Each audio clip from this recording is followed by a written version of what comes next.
एक बार पार्वती जी जब स्नान करने जाने लगी तो उन्होंने अपने पुत्र गणेश से कहा, बेटा, मैं नहाने जा रही हूँ, तुम द्वार पर बैठे रहो जब तक मैं नहाकर वापस न आ जाऊं। तुम यहीं बैठे रहना और किसी को भी अंदर न आने देना। एक आज्ञाकारी बालक की भांति गणेश द्वार पर बैठ गए। अभी पार्वती नहा ही रही थी कि शिव अपने गणों के साथ आए और घर में जाने लगे तो गणेश ने उन्हें रोककर कहा, अभी आप लोग बाहर प्रतीक्षा करें, माता पार्वती अंदर स्नान कर रही हैं। जब वे स्नान कर बाहर आ जाएं तब आप अंदर जाना। शिव गणेश की इस बात की उपेक्षा कर जब अंदर जाने लगे तो गणेश ने बलपूर्वक प्रतिरोध किया तथा अंदर नहीं जाने दिया। इस पर शिव को क्रोध आ गया और उन्होंने अपने त्रिशूल से गणेश का सिर काट दिया। इतने में पार्वती स्नान कर बाहर निकली और गणेश की ऐसी दशा देखी तो क्रोध से उनकी संहारक शक्तियां जागृत हो उठी। उसी समय देवर्षि नारद नारायण नारायण करते वहां से गुजरे। उन्होंने माता पार्वती से प्रार्थना की, मां जगदम्बे, अपनी संहारक शक्ति समेटो, आपके पुत्र को जीवित कर दिया जाएगा। फिर उन्होंने शिव से कहा, प्रभु, आदि शक्ति जगदम्बा के क्रोध की शांति के लिए गणेश को जीवन देने के लिए कुछ कीजिए। नारद जी की बात सुनकर शिव ने एक गज शावक का सिर काटकर तत्काल गणेश के धड़ से जोड़ दिया। अब धड़ पर हाथी का सिर जुड़ जाने से गणेश जीवित हो गए और उनका नाम गजानन पड़ गया। जब पार्वती ने पुत्र का ये रूप देखा तो नारद जी से कहा, देवर्षि, मेरे बेटे का ये रूप इसे कौन सा देवत्व प्रदान करेगा? देवों के बीच में गजमुख से इसकी क्या स्थिति होगी? कुछ ऐसी व्यवस्था करो कि सब देवों से पूर्व गणेश की पूजा हो, तभी मैं अपनी संहारक शक्ति समेटूंगी। नारद ने कहा, मां भगवती, इसकी भी व्यवस्था करता हूँ, आप पहले शांत हो जाए। नारद के कहने पर पार्वती ने अपनी संहारक शक्तियां समेट ली। जब सब शांत हो गया तो नारद जी ने कहा, अभी गणेश की अग्रपूजा की घोषणा कर देने से अन्य देवता नाराज हो जाएंगे, अतः किसी प्रतियोगिता के द्वारा सब देवों के आदि देव ब्रह्मा जी के सामने इसका निर्णय किया जाएगा। पार्वती ने नारद के इस सुझाव को स्वीकार कर लिया। ब्रह्मा जी के सामने ये प्रस्ताव रखा गया कि इतने सारे देवी देवताओं में सर्वप्रथम किसकी पूजा की जाए, कोई भी शुभ कार्य करने से पहले किस देवता की प्रतिष्ठा की जाए, इसकी कुछ व्यवस्था कीजिए। देवताओं को भी यह प्रस्ताव पसंद आया। सबने कहा, हाँ, ऐसा हो जाए तो ठीक होगा, लेकिन कोई भी देवी देवता इस बात को लेकर रुष्ट नहीं होगा कि मानव ने पहले मेरी पूजा नहीं की।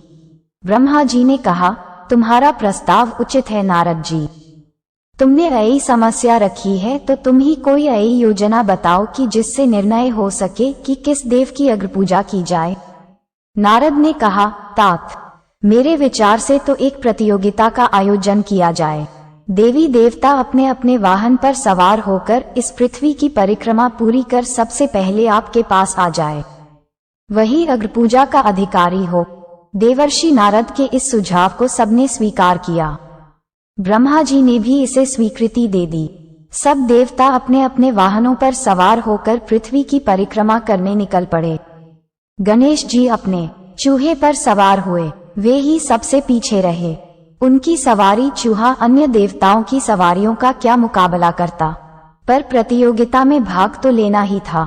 नारद गणेश का उपक्रम देख रहे थे तथा विचार कर रहे थे कि गणेश तो शरीर में वैसे भी लंबोदर, भारी भरकम, ऊपर से सिर भी हाथी का है, इनकी सवारी भी विचित्र चूहा जैसा छोटा सा जीव कैसे पृथ्वी की परिक्रमा करके सफल होंगे। उधर माता पार्वती को वचन दिया है कि उनके पुत्र गणेश की अग्रपूजा होगी। ऐसा सोचते हुए उन्हें एक उपाय सूझा। वे गणेश से बोले, गणेश जी, उन बड़े बड़े देवताओं और उनके भारी भरकम वाहनों के बीच में आप अपने भारी शरीर से इस छोटे से चूहे पर बैठकर पृथ्वी की परिक्रमा तो संभव है कर लो, पर सर्वप्रथम आने के बारे में भी कुछ सोचा है? गणेश ने कहा, मेरे पास जो वाहन है मैं तो उसी का प्रयोग करूंगा, प्रथम आम या न आम। नारद ने कहा, करो, अपने इसी वाहन का प्रयोग करो, पर बुद्धि के साथ। देखो, ये सारा विश्व ब्रह्मांड प्रकृति और पुरुष में समाया है। और यह सब कुछ राम में रमण कर रहा है। ब्रह्मांड राममय है, इसी नाम की परिक्रमा ये भूमंडल कर रहा है। अतः तुम इसी नाम की परिक्रमा कर लो, तुम्हें पृथ्वी ही नहीं समस्त ब्रह्मांड की परिक्रमा का फल मिलेगा। गणेश ने कहा, मुनिवर, आपका यह विचार उत्तम है, मैं राम नाम की परिक्रमा करूंगा। ये कहकर उन्होंने भूमि पर राम राम लिखा और अपने मूषक पर बैठकर उस नाम की 3 बार परिक्रमा करके ब्रह्मा के समक्ष जा खड़े हुए। ब्रह्मा जी ने देखा कि अभी किसी भी देवता का पता नहीं और गणेश ने परिक्रमा पूरी भी कर ली। उन्हें आश्चर्य तो हुआ पर बोले कुछ नहीं। बाद में जब सारे देवता परिक्रमा करके आए तो ब्रह्मा जी ने कहा, देवों, आप लोग एक एक कर आते रहे, पर यहाँ तो गजानन सबसे पहले मेरे पास पहुँचे, इसलिए अग्रपूजा का अधिकार इन्हें ही मिलना चाहिए। अन्य देवों ने आपत्ति की कि प्रजापति, यह कैसे हो सकता है? गणेश भला इस चूहे पर बैठकर सारी पृथ्वी की परिक्रमा कर कैसे सबसे पहले आपके पास आ सकते हैं? लगता है ये परिक्रमा करने गए ही नहीं होंगे, प्रारंभ से यहीं बैठे होंगे। जब देवों ने उसे असत्य माना तो नारद बोले, हे देवों, ये सत्य है, आप लोग तो भौतिक और स्थूल की परिक्रमा करते रहे, पर गणेश ने तो उसकी परिक्रमा की जिसमें ये भूमंडल ही नहीं बल्कि त्रैलोक्य ही समाया है, जिसमें सारा विश्व ब्रह्मांड रमण कर रहा है।